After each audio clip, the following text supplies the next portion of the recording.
Magandang araw po. Narito na po ang magiging lagay ng panahon ngayong hapon ng Lunes, March 24, 2025.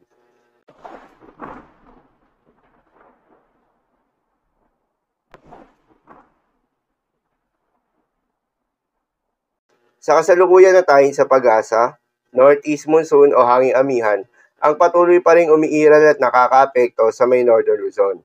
Dahil dito ay asahan yung bahagyang maulap hanggang sa maulap na kalangitan na may kalat-kalat na mga mahihinang mga pag-ulan. Habang yung Intertropical Convergence Zone o ITCZ ay nakakaapekto naman sa may southern Mindanao. Dahil dito ay asahan naman yung maulap na kalangitan na may kalat-kalat na mga pag-ulan at thunderstorms. At yung easterlies o yung mainit na hangin galing sa may silangan ang patuloy namang nakakaapekto sa nalalabing bahagi pa ng ating bansa. Dahil dito ay asahan naman yung bahagya hanggang sa maulap na kalangitan na may kalat-kalat na mga pag-ulan o thunderstorms. Magandang balita naman dahil ayon sa pag-asa ay wala pa rin tayong binabantayan na low pressure area o bagyo sa loob o malapit sa Philippine Area of Responsibility na maaaring makaapekto sa ating bansa. Ngunit maging handa pa rin tayo dahil maaaring wala o merong isang bagyo ang posibleng mabuo o pumasok ng Philippine Area of Responsibility ngayong buwan ng Marso. Samantala, isang low pressure area na buo ngayon sa loob ng Philippine Area of Responsibility. Ayon yan sa Joint Typhoon Warning Center at pinangalanan nitong Invest 96W. Sa ngayon ay hindi pa naman nakikitaan ito ng lalakas bilang isang bagyo.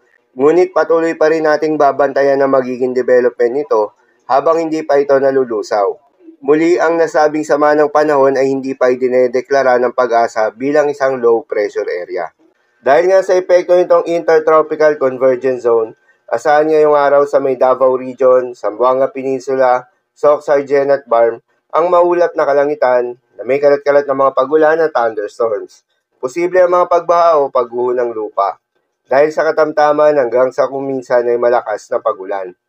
Habang sa Bicol Region, Western Visayas, Northern Samar, Eastern Samar, Romblon at Palawan ay asahan rin yung maulap na kalangitan na may kalat-kalat na mga pag-ulan at thunderstorms na dulot naman ng easterlies. Posible rin ang mga pagbaha o pagguho ng lupa dahil sa katamtaman hanggang sa kuminsan ay malakas na pag-ulan.